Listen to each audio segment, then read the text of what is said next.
wonderful people, and welcome to my channel. So, today we will watch, I would say, a little bit more rough and tough documentary about the story behind the story behind a Saudi transgender woman's suicide. BBC World Service documentary. So, this was like popping up, and for me, I was thinking, okay, let's watch that because I think this what actually at the moment happening in America and how they also face like the transgender debate in all that stuff that they want to rip the whole gender care and transgender care away from them and trying to erase books what the Nazis did, trying to limit the education system on the behavioral seeing what they can teach and what is forbidden. So this are all indication what if you're going through history and you study history, you can see this step by step trying to align a society to false belief, not psychologist way of thinking or other different facts of scientific research and basements. What's the base? They try to picture a new narrative. And what's happening right now in America with, I also did other video. What is happening right now? It seems like just the Nazi word is coming back, but this time first placing in America. So, and I was thinking, let's watch this documentary about this Saudi transgender woman to see how the suffering of transgender women are in a society if you can't in the Western world align the bodies, get treatments and all that stuff. So, and what this could face you for a different challenge and also for your children's. And yeah, I know there are a lot of people out that we placing this on the children and all that. That's not true. So, because if you are heterosexual, you will be heterosexual your whole life, and you will not choose to become homosexual or transgender because the discrimination level, and I think a lot of people can't understand that, it's so high that you wouldn't choose to become that because most of the time you want to be a part of the majority of the society, and this is heterosexual people. You are not choosing to becoming homosexual because it's a trend. It's not a trend. So, and I hope we understand a little bit of the suffering, and there's also a reminder, it's a suicide case. So here it's a trigger warning. If you can't see it, I try to just digest this with you, that you are not watching it alone and that we are watching it together. But these are things what happening around the world. If my rights are get stripped away, what a lot of right-wing agendas at the moment in Europe are, they're trying to get rid of my that I can marry and all that kind of things and get taxes, or even rip, like in Italy, rip the adoption, the legal adoption process from lesbian couples, that they are not the guardian anymore and not a parent of their own child. So this is happening, and this is a huge tragedy that we are going back to these times. So, but now let's watch it, and I will keep you here on the journey, and I hope you have a good time, if we can say a good time. But let's watch it and try to acknowledge that this is happening and can happen all the time for people in the in my community.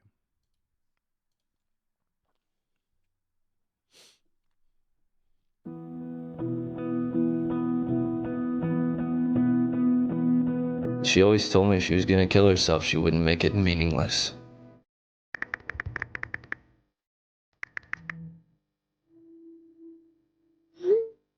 In March 2023, Eden Knight, a young Saudi trans woman, took her own life.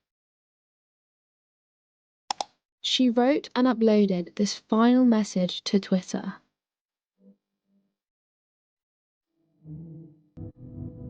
I'm an investigative journalist for the BBC and one of 35 million people who saw this tweet. It trended around the world and led to many theories about her death.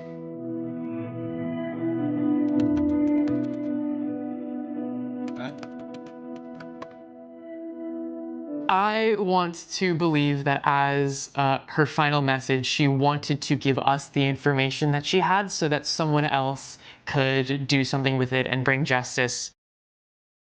When you actually read the note, it's crazy what she's alleged, that she was deceived from start to finish on the US soil and then taken back to Saudi.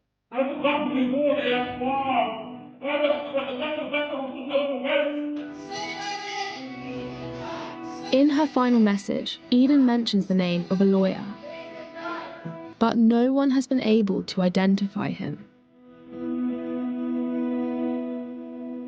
Eden's message only tells us part of the story. I want to track him down and find the other people named in her message to piece together her final months.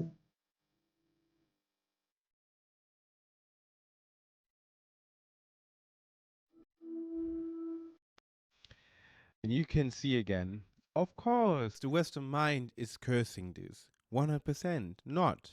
But in the same time, we need to acknowledge that this kind of, that transgender people was all the time around the world in our societies. In some societies even, they was placed in positions of natural healers or having a nice acknowledgement in the community. So that this is a Western curse, it's a false allegation and a false disclaimer that people thinking it is a narrative or European or Western culture. It is not. Western culture destroyed it in the first place, and then they try to claim it again. But even you have those transgender people in Mexico, in parts in Africa, in parts in Asia, around the world with special names, what was given in the future, or in not in the future, but in the past, so that they have this two spirit in Northern indigenous culture, that they have that they are non-binary folks. So but everybody thinks now it's a Western culture thing that everybody wants to become transgender. No, it's not. If you get oppressed in a certain time of decades in all that stuff, the issue here is that if you get laws that they freeze you and you can, by law, being out, there will be a peak of people who getting more visual out in this nowadays world with social media, because they don't want to hide anymore. I don't want to hide anymore. So until 2017, I was like kind of illegal with that I couldn't marriage in Germany. So this is now 8 years ago, and now the right-wing agenda is to strip this away again. Even Alice Weidel is a lesbian and would put her own rights away, but she's living in Switzerland, so she has Swiss privilege and using it, but one form in in Germany, something else. And this is what we need to acknowledge. It's not a Western culture thing. It was through history always there, but what was European people doing with Christianity to bring it over the world is that we just have man and woman and everything in between. It's a false and demonized way of living. So that's why that a lot of colonized countries are having a strong agenda against the LGBTQAI plus community, just because of the way how Christianity spread through the world and said we are just man and woman. I'm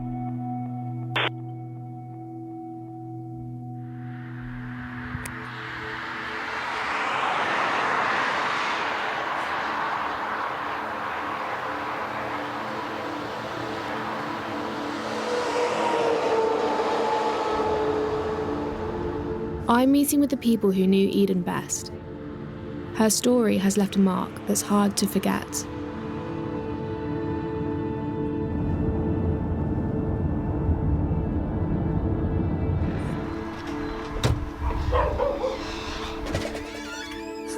Hi Hayden, really nice to meet you. I'm Katie. Hi, thank you so much.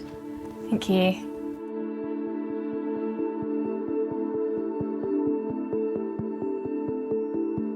I really struggle with eye contact. And one of the things that I remember the most about Eden, is every time she was talking, she'd be like, look at me, look at me, look me in the eyes. And I'm like, oh, dude, I can't do that. It's always the one thing you want that you never get. It's crazy. An incredible person, incredibly intelligent, caring, kind, empathetic, smart. Everything you would want from a person and a friend. He'll allow it. Oh shit!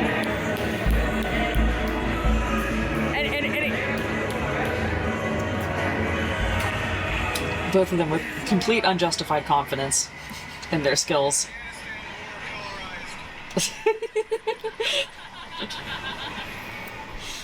Eden was tiny in stature and large in personality. Just beautiful, strong features, and just like an absolute little firecracker of a person.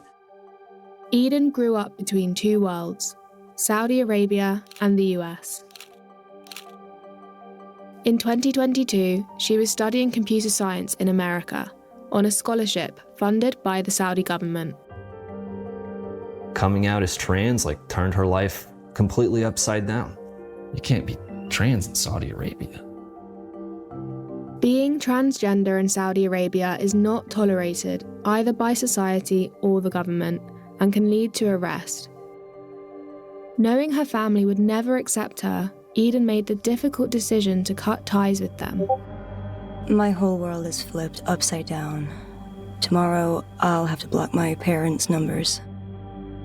A lot of her life in Saudi was just kind of monitored. Her father was a very influential person. Her mother was very strict.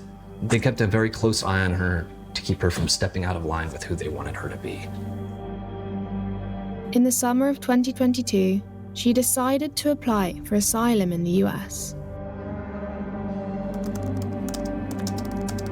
I'm gonna have to set up a GoFundMe for an immigration lawyer to represent me in my asylum case.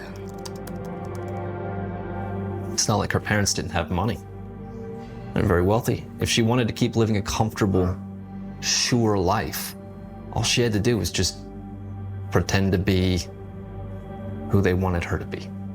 By being trans, everything was called into question. She wanted to be accepted. That's all she wanted. Somebody to tell her that it's okay that she is who she is. Eden's final message is the only public account of her last months. But her friends have shared their private messages with me. And I was able to recover posts from her old Twitter account, now known as X. Together, I'm hoping these could provide vital clues about what happened to her. Roxy was one of Eden's closest online friends. They spoke almost every day.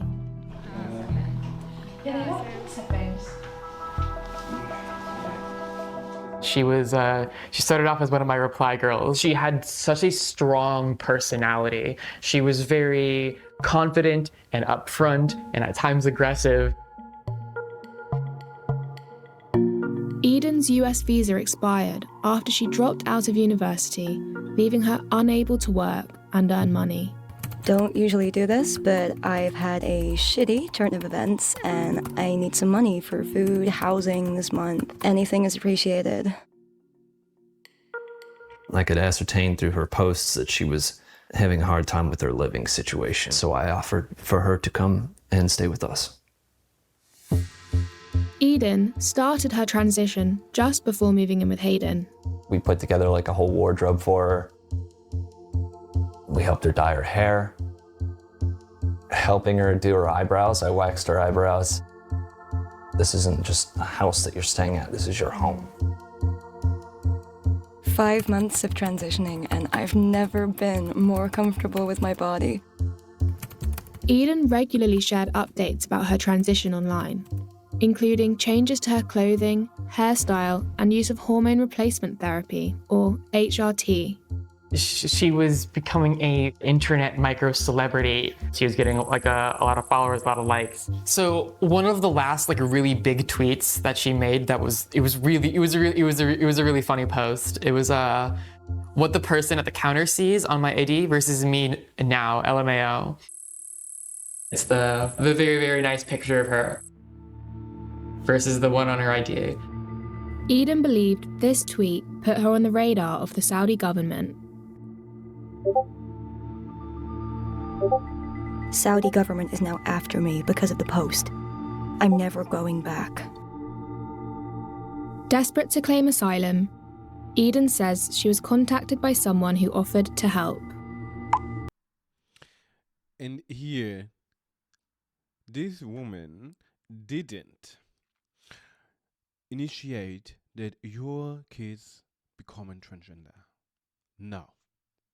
She just didn't. She just was sharing her life. If some people want to follow and some people want to see it, then they can do it. It's social media. Everybody has their own rights to see and to glorify other people around the world, what they want, and to see a character in social media. So this is normal, a normal behavior from all of us. We are I just can talk about like the Swifties. You have a huge community. I hear it so many times that people are buying 5 tickets around Europe and flying to each city just to see her 5 times. So they are obsessive. How do you like that? So, but this is more about a visibility of people are here in our society. So, because if it would be Eden present as a male and being more androgyn and more feminine, she would be punished the same way. So she have to transition in being more in the system of a binary. So, and this is not an agenda to put on your kids. That's a completely false allegation and false conception what people think to try to put on their children. That you should just listen to your kids what happened with them and how they feel inside.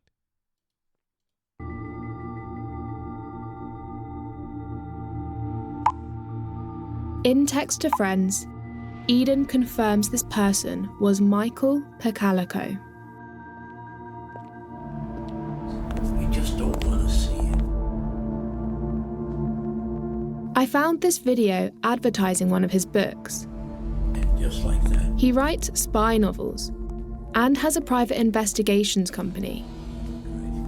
He also has investments in Saudi Arabia. So I was there the first time she talked to him on the phone. It was on speakerphone. I remember him specifically saying, "Oh yeah, I know your father. He's a very powerful man. I've seen these photos you're posting on Twitter." Eden said that Michael was helpful at the start. He offered to fix the relationship with her family and help with her asylum claim. Over the course of the next 4-5 months, she started to trust him more. Michael Pocalyko was proposed to her as her ticket to asylum. She told her friends that Michael said she had to leave Georgia and move to Washington, D.C. to claim asylum. Eden messaged me saying she was going to DC. And I was really confused because we have a lot of immigration lawyers in Atlanta. And so I asked her, can't we do that here where you have lots of immigration lawyers?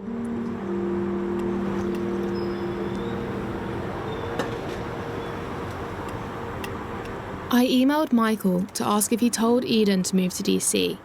He didn't respond, so I gave him a call. Hi, Michael. My name's Katie Ling. I'm a journalist from the BBC. I was just hoping I could speak to you about Eden Knight. No, I've just seen that you've were mentioned in the... Oh, okay. He hung up on me. Michael wouldn't speak to us. But Eden's final message gives another clue. She mentions arriving in DC for the first time and meeting Michael and a lawyer named Badr. I'm trying to imagine how Eden would have felt leaving her friends behind and stepping off the train in DC. A Saudi lawyer named Badr met me at the train station. At this point, the only person I was in contact with was Badr. I was allowed to experience DC. He got me an apartment. He took me out to eat. He pampered me. Eden never mentions his full name, only Badr, and that he's a lawyer helping with her asylum case. A search for lawyers named Badr in DC led us to an article mentioning Badr al-Amer. With no social media profiles under that name, we translated our search into Arabic. Search it again and a web page comes up showing Saudi lawyer Badr Nasser al-Amer. Using his second name, we found a Facebook account under Badr Nasser with numerous photos of him, including one at Harvard Law School. In Eden's messages, she mentioned her lawyer was Harvard educated. We checked the directory for lawyers in Washington, D.C., and found only one Badr N. al-Amer. But is this the Badr that Eden mentions in her final message? My lawyer knows I left my family to transition. He wants me to stop my hormone replacement therapy and get rid of all my feminine clothes. I don't feel like I'm in my body or I'm controlling it. In her final message, Eden claimed her lawyer was pressuring her to detransition. She also told Hayden he was interfering in all aspects of her life. She lived in this room by herself. But I know that there were people that were going through her room and going through her stuff to, sort out what's appropriate clothing, what isn't, which of course ended up being, oh, this is clothing for a woman, get rid of it. After 2 weeks in her new apartment, Eden decided to leave. Eden hit me up and said that she was running away. She was going to stay with Hayden again and try and figure out a new plan. DC wasn't working out. And so I said, just let me know. I got you, I can pick you up. And she bought a megabus ticket.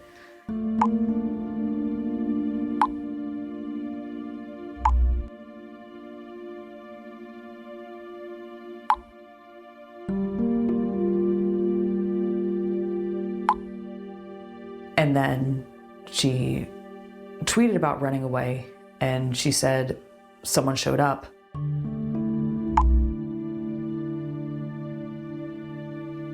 So she didn't come.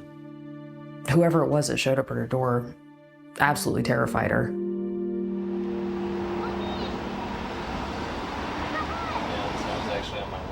I asked her friends if they have more information about Eden's time in DC.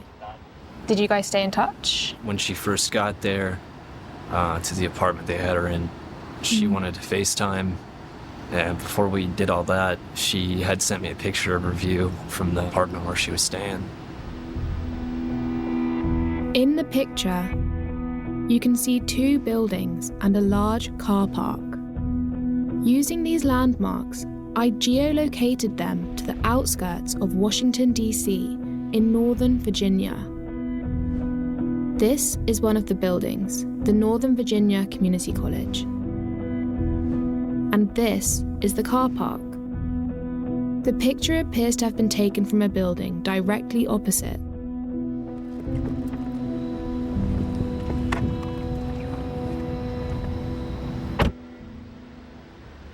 So I'm 100% sure.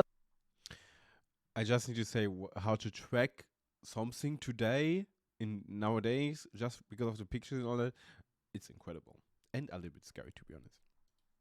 I'm standing in the car park that's in this picture. That is the community college that is in the background. The same car parking diagonal spots and these apartments have the same window structure as in the picture as well. These are some of the pictures Eden shared with her friends from the apartment.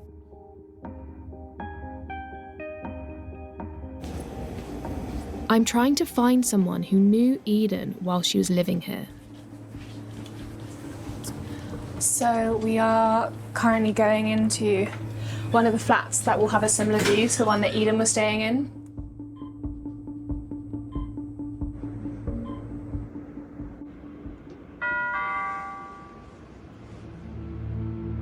One person agreed to talk to me, but didn't want to be identified.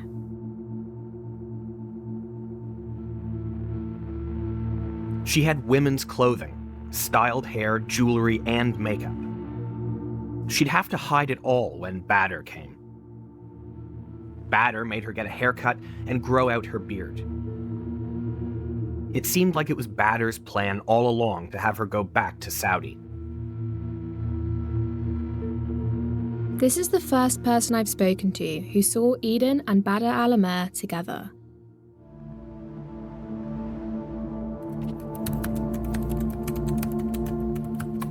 At a certain point, I realized I was entirely dependent on Bader for food and shelter, and that if I ran away, he could easily find my location. And since I was illegal, I would have just been deported to Saudi. She would tell me that she was working with a lawyer in her asylum, so I assumed that she was in good hands, which was obviously like a mistake in retrospect.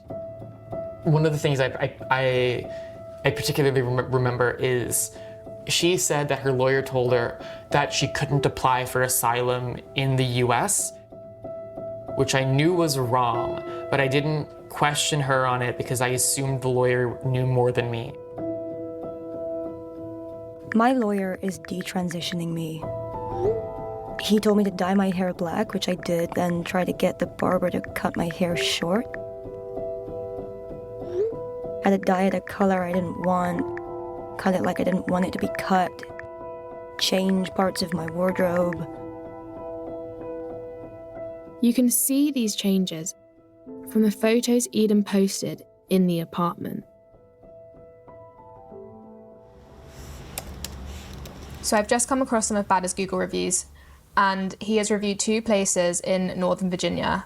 One of them is a hair salon, and he gave it 5 stars. So I think if I book an appointment there, maybe some of the staff can give me some information on him. On my way to the salon, one of Bader's former colleagues had heard I was looking into him and got in touch with me. They shared a recent photo claiming it's him.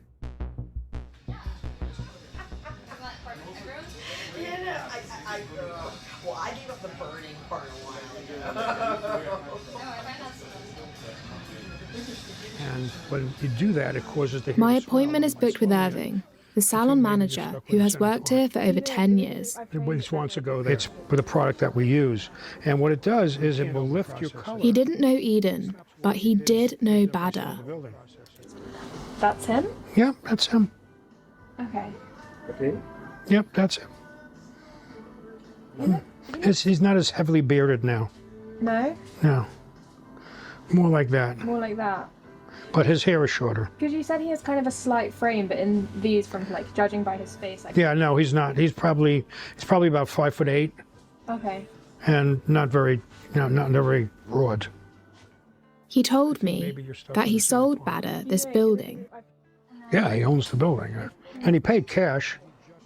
Okay. Is that unusual or normal? Of course, it's unusual. I was thinking one point. But he's got some pretty heavy backing from Saudi Arabia, I guess. So. What does he do for work? He's an attorney. So how often does Bader kind of come around here? Not very often. No. When was the last time he was here? About a week and a half, 2 weeks ago. So I just missed him. Yes, you just missed him.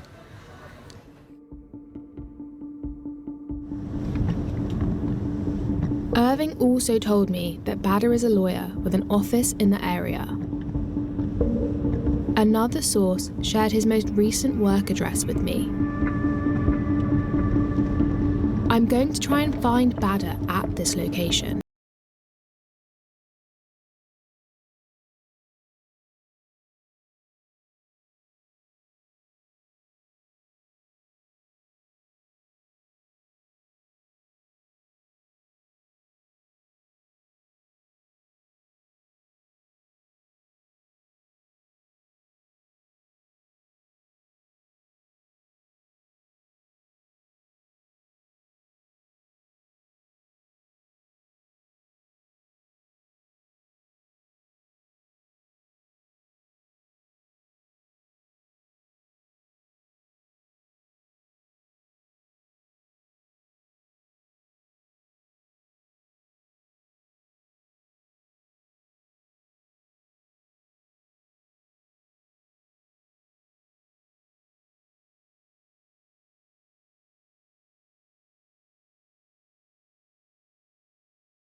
We called the embassy to ask for Bader. Thank you for calling the Royal Embassy of Saudi Arabia in Washington, D.C. السلام عليكم. ممكن تحولني لمكتب أستاذ بدر لو سمحت؟ Voicemail system is unavailable. Try again later. He didn't pick up, and when we tried again, we couldn't get through. Bader seems to be working as a private lawyer in the US, and also at the Saudi embassy.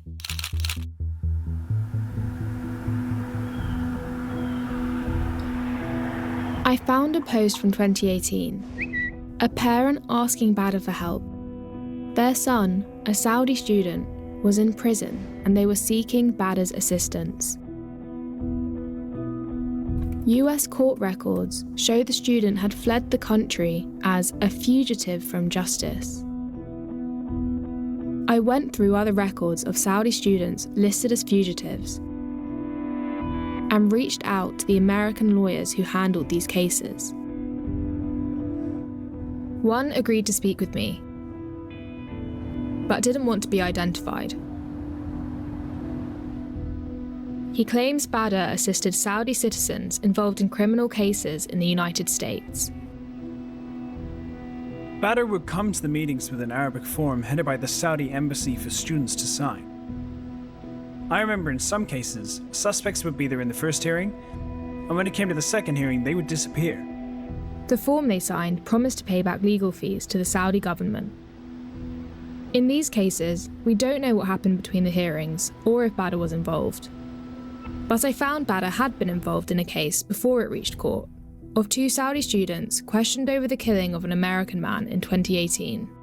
Days after the stabbing, they flew back to Saudi Arabia. A source who worked with Bader told us he helped arrange their travel.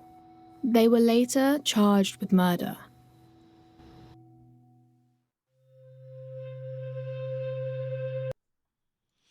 I will read this out.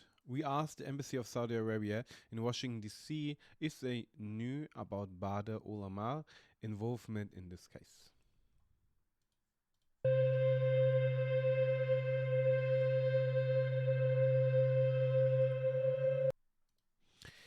And Eden claims that Bader encouraged her to detransition and return to Saudi Arabia in order to claim asylum.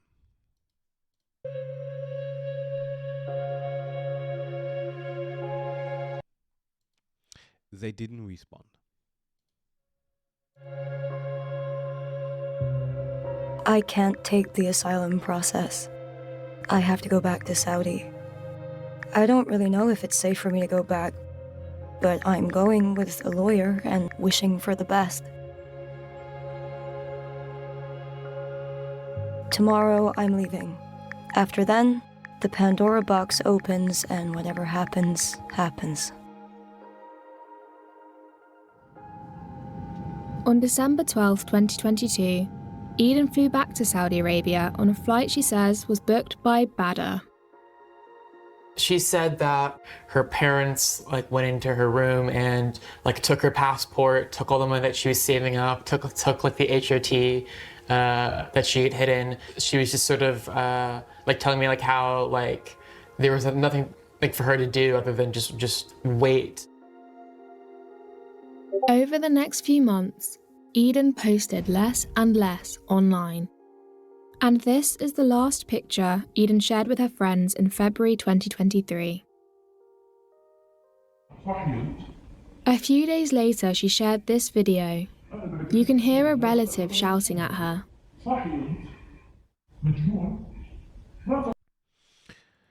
So, I need to put me off. ما فكرت في ربك؟ إحساسك حتى انتهينا يا فوق يعني خلينا نقول إحساسك صحيح وبعدين بتطلع لك الجيود ولبسك عباية وتقول خلاص صار أنثى فوق هذا الضرب اللي بوله يا حمار قوم لوط اسمع عن قوم لوط يا فوق اللي رحت هناك تطلعوك من كذا ذكر بس. 2 months after her return, Eden messaged a friend saying she believed her parents were involved in getting her back to Saudi.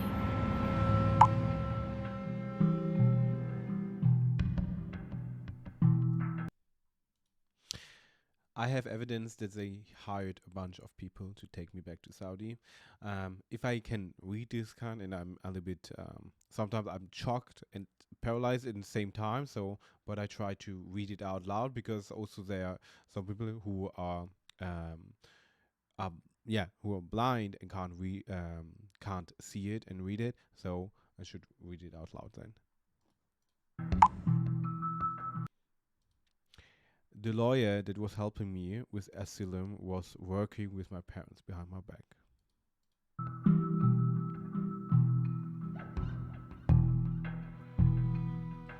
Eden never shared the I confronted my lawyer, quote, today he started crying on the phone. Evidence she claimed to have. But in this message, she says she spoke to her lawyer about it.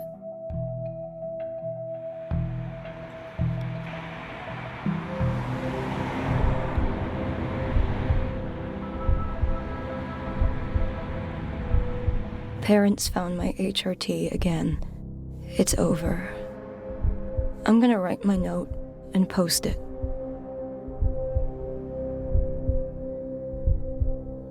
Hours later.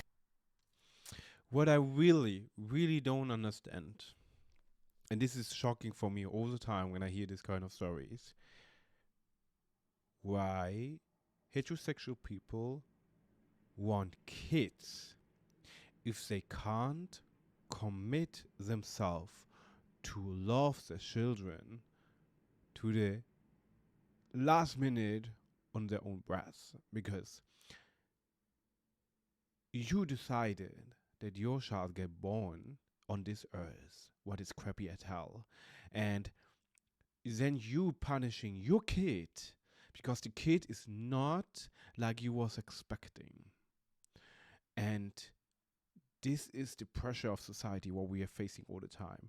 I was reading Neurotribes, where you exactly have the same things, that people and the psychologist trying to cure autism and not trying a way how to live and educate and help the parents to deal with the daily life of their autism children's. Now, then what happened? We was treating autism people like shit and trying to give them electroshocks and all that kind of things. And the same is doing now with transgender people. But transgender people are always there. We even have in Greek mythology, we have gods who are have different sexuality, bisexual, huge diversity of numbers in mythology, and still we can't accept our own children. What is the matter with that? You bring life to your children, and then you're trying to change your own children just because it's not behaving like you was expecting.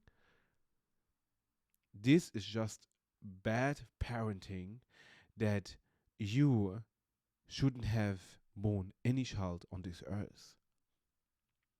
Because that's why we have adoption systems and all that kind of stuff, because some people shouldn't give birth to children. So even Eden wouldn't exist and the story wouldn't exist. But if you punish a human being to the dimension of suicide, sorry, then it's just better if you acknowledge yourself and saying, no, we shouldn't born any child on this earth because we can't accept a child like they should to do. And it's the issue what I have with this society, that we can't accept children like they are if they are turning to becoming on the side of discrimination. And it's ridiculous because they didn't choose to be like that, because they know how deeply rooted this discrimination in society is. Later, Eden posted what would become known as her final message. Around 10 p.m. that night, my ex-wife runs into the room, wakes me up and says, "Hayden, I have really bad news. Eden killed herself." All these wonderful things about her, all these horrible things about her, she's a person. There's a lot more there than just a trans person. She was my sister. She was my son's aunt. And she was my friend.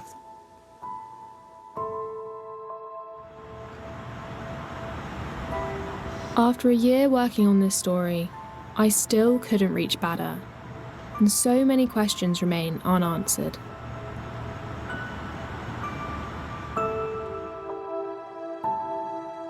A US immigration expert told me that had Eden applied for asylum, there's a 99% chance she would have been successful. Eden's friends are left to cope with her death and find closure. I want to believe that as her final message, she wanted to give us the information that she had so that someone else could do something with it and bring justice.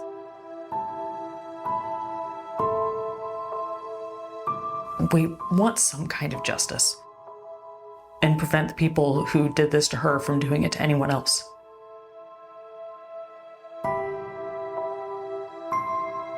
I don't think I realized how impactful her death really was. That was something that really always struck me about Eden, was how unwilling to give herself any credit for anything she was. When it came to Eden, it was like, I'm a bad person, I'm a bad person. But when it came to everyone else, she was so kind and like patient and understanding.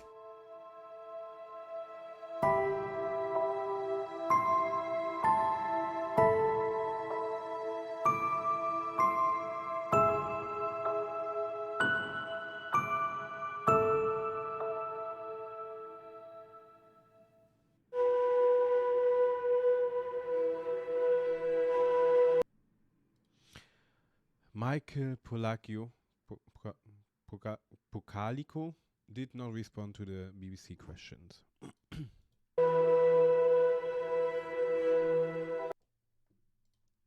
Rada Al-Omar did not respond to the BBC questions.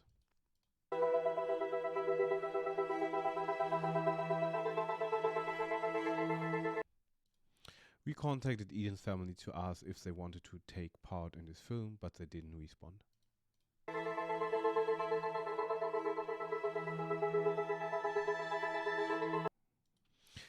If you or someone you know is struggling, support is available. In the UK, visit bbc.co.uk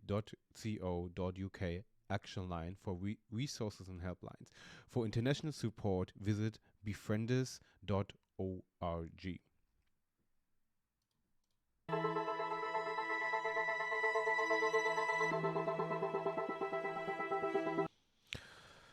Wow. This was a journey, to be honest, and like I said before, people are doing this terrible stuff, but we are not talking about that. But then we punish different people for putting an agenda to the major of a society. But we can talk about those heterosexual parents who punished the daughter to kill herself on a really high dimension, so that she didn't have any way for existing because she was pushed to detransition. So, and it was her choice, and it was her acceptance to leave her own country to have a better life. She made friends, she had a social life, she was accepted who she was. And people don't understand what it means to be free in their own body and to be free in their own mind. So, but they try to say always, through history, we are wrong. I'm not wrong just because I love men or non-binary people. That's not the fact. It's the thing that we need to acknowledge ourselves, that is none of your business. What I'm doing with my body, what I'm doing with my identity is none of your business. So, and what people are trying is to control other people. That's what they did. The parents thinking, I need to control my child. She was studying, she was educated, but then she was dropped out, probably because of this kind of cases. But yeah. I hope you liked it. I actually liked it because I didn't know about Eden, and now I know her. Justice for Eden. If you see that, post a hashtag and try to remember her. And if you like this video as well, a thumb up would be appreciated. And also, if you have any idea what I can react to, then I appreciate also recommendation in the comments. And if you didn't subscribe my channel, I would appreciate that too.